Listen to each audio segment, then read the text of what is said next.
Hi అండి, welcome to my channel.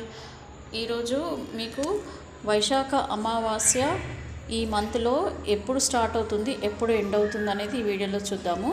So వైశాఖ అమావాస్య మనకి మే 7th మార్నింగ్ అరౌండ్ 11:40 నుంచి మే 8th మార్నింగ్ 8:51 వరకు ఉంటుందండి.